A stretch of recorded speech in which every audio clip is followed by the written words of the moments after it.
মহিলা মাদ্রাসার আবাসিক ব্যবস্থাপনা নিয়ে প্রায় বিতর্ক তৈরি হয়। এ ব্যাপারে আপনার দৃষ্টিভঙ্গি জানতে চাই। আবাসিক মহিলা মাদ্রাসা সম্পর্কে আপনার সার্বিক অভিমত কি? আমাদের বোনদের দিন শেখার অধিকার আছে, প্রয়োজন আছে। বিশেষ করে মায়েরা তারা আগামীর প্রজন্মকে গড়ে তোলেন এবং আমাদের শিশুদের সবচেয়ে বড় এবং প্রথম শিক্ষক হলেন মায়েরা। অতএব তাদের মধ্যে দিনী চেতনা জাগ্রত করবার জন্য নানামুখী দাওয়াতি আয়োজন আমাদের নিতে হবে, দাওয়াতি উদ্যোগ আমাদের নিতে হবে। মহিলা মাদ্রাসাগুলো আলেমা, হাফেজা, দায়ে ইলাল্লাহ তৈরির কাজ করছে।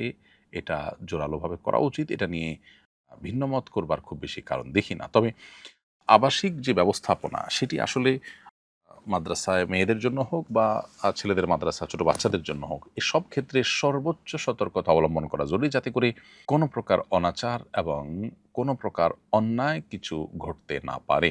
সেটি যদি যথাযথভাবে সম্পাদন করা না যায়, বরং সেটা যদি অনাচারের আপনার পরিমাণ বাড়তে থাকে, তাহলে সেক্ষেত্রে সেটা তো জায়েজ হবে না। নিজের সন্তানকে কেউ দেওয়ার আগে অবশ্যই আবাসিক যদি দিতে হয়, তাহলে সেক্ষেত্রে আবাসিক ব্যবস্থাপনা, সেখানে সিসি ক্যামেরা আছে কিনা, যথেষ্ট মনিটরিং আছে কিনা, শরিয়ার প্রতিপালন যথাযথভাবে হয় কিনা এবং দায়িত্বশীলরা সর্বোচ্চ সতর্ক কিনা, বিষয়গুলো দেখা তাদের কর্তব্য। আর যারা দায়িত্বশীল আছেন, যারা মাদ্রাসাগুলোর পরিচালনার সাথে ব্যবস্থাপনার সাথে জড়িত আছেন, তাদের কর্তব্য হলো এই মাদ্রাসাগুলোকে সকল প্রকার বিতর্কের ঊর্ধ্বে রাখা এবং তুলে ধরা। এগুলো যদি করা যায় তাহলে এটা অবশ্যই প্রশংসনীয়। আর যদি সেগুলো তারা যথাযথভাবে করতে না পারেন, তাহলে তো ভালো কাজ করতে গিয়ে তারা বরং গুনাহের কাজে লিপ্ত হওয়ার আশঙ্কাও রয়েছে। কাচের চুড়ি পরার ব্যাপারে শরীআই কোনো নিষেধাজ্ঞা আছে কিনা? আমার শ্বশুর বলেন কাচের চুড়ি পরা নাকি হারাম, এর আওয়াজ নাকি বাদ্যযন্ত্রের মতো।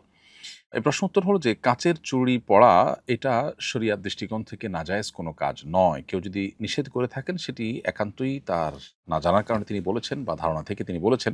কাচের চুড়ি একটি আরেকটির সাথে ঘর্ষণের ফলে বা স্পর্শ হওয়ার ফলে যে আওয়াজ সৃষ্টি হয়, সে আওয়াজটার কারণে এটা বাদ্যযন্ত্রের আওয়াজ মনে করে এটাকে নিষিদ্ধের আওতায় ফেলার কোনো সুযোগ নেই। মানুষের দৈনন্দিন জীবনে দুটি পাতিলের সাথে পাতিল বহন করতে গিয়ে, রাখতে গিয়ে এরকম আওয়াজ তৈরি হতে পারে। এরকম আরো বহু আওয়াজ তৈরি হতে পারে। এগুলোকে শরিয়া আমাদের জন্য নিষিদ্ধ ঘোষণা করেনি। বিধায় এটা যদি কেউ বলে থাকে, সেটা তিনি বাড়াবাড়ি করেছেন। তবে কোন চুড়িতে যদি কখনো কোনো বাদ্যযন্ত্রের আওয়াজ যদি সেখানে সেট করা থাকে আর সেটা বাজে, সেটা তো ভিন্ন বিষয়। সেটা নিষিদ্ধের আওতায় পড়বে। বিবাহের অলিমা কখন করা সুন্নত? বিবাহের কত দিনের মধ্যে অলিমা করা যাবে? উত্তর হলো, বিবাহের আগদের সময় থেকেই মূলত অলিমা করা যায়। তবে রাত্রি যাপনের পর অলিমা করা উত্তম এবং মুস্তাহাব। আর নববধূ যতদিন নববধূ থাকে, নববধূর আবহাওয়া পরিবেশ থাকে, ততদিনের মধ্যেও অলিমা করা যেতে পারে।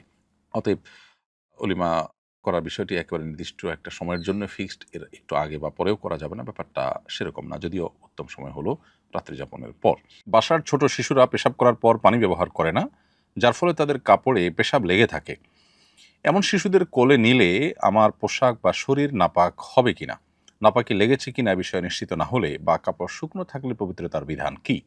খুবই গুরুত্বপূর্ণ একটি প্রশ্ন। প্রিয় দর্শক, এই প্রশ্ন উত্তরে বলতে চাই, আমাদের ছোট শিশুরা পেশাব করার পর যদি তাদের প্যান্টে, কাপড়ে পেশাব লেগে থাকে, ভিজে যায়, প্রথমত সেটি শুকিয়ে যাওয়ার পর যদি আমরা তাদেরকে কোলে নেই এবং এর কোনো দুর্গন্ধ আলামত কোনো কিছু আমাদের কাপড়ে, পোশাকে সেভাবে দৃশ্যমান না হয়, তাহলে সেক্ষেত্রে আমরা পবিত্র আছি, আমাদের পোশাক আশাক নাপাক হয়নি, সেটি আমরা ধরে নিব এবং সেটি পাক হিসেবে বিবেচিত হবে।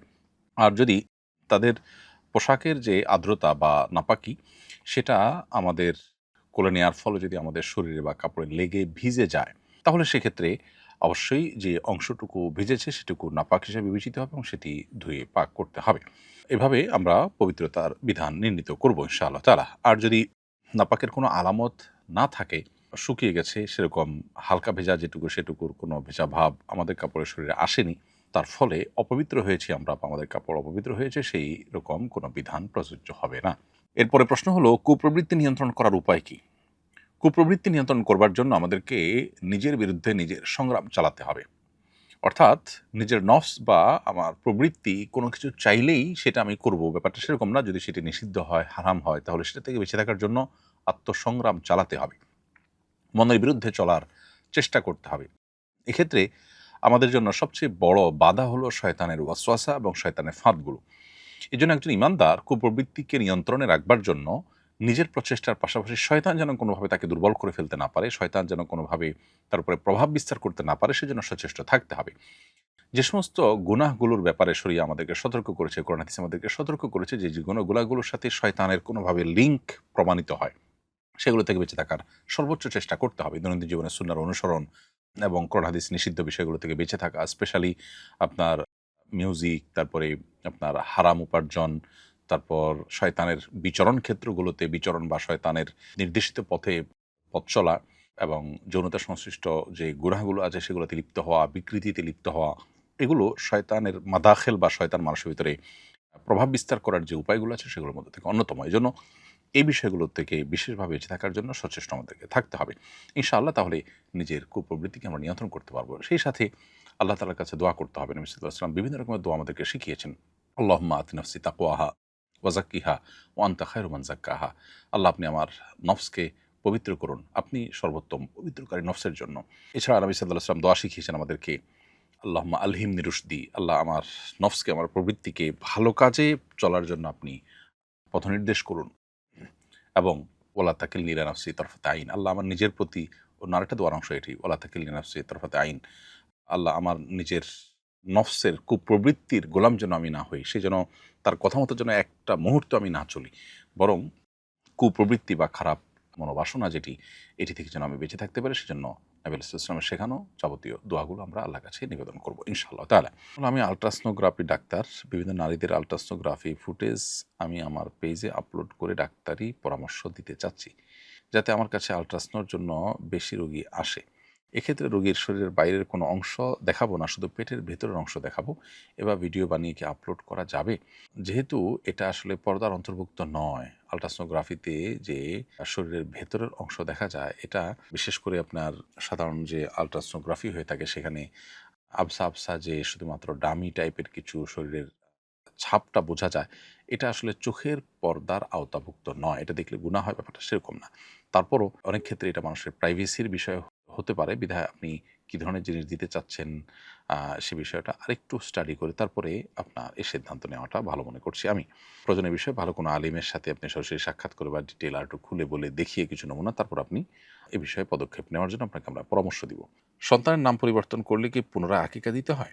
না, আকিকা একবারই হয়, আকিকা একাধিকবার হয় না। বিধায় সন্তানের যদি কোনো কারণে ভুলভাল নাম রেখেছেন, এটাকে সংশোধন করতে হলো, পুনরায় নাম রাখতে হলো, তাহলে তার জন্য আলাদা করে আর আকিকা দেওয়ার প্রয়োজন নেই।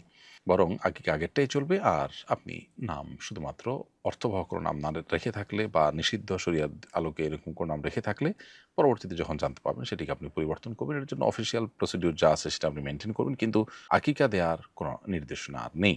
আপনি নামটা পরিবর্তিত হয়েছে যে মানুষকে জানাবার জন্য যদি খাবার দাবার আয়োজন করেন, সেটা একান্ত আপনার ব্যাপার, কিন্তু শরীয়ত আপনাকে আলাদা কোনো আকিকার নির্দেশনা দেয় না নাম পরিবর্তন করা উপলক্ষে। আসুন্নাহ ফাউন্ডেশন, উম্মার স্বার্থে সুন্নাহর সাথে।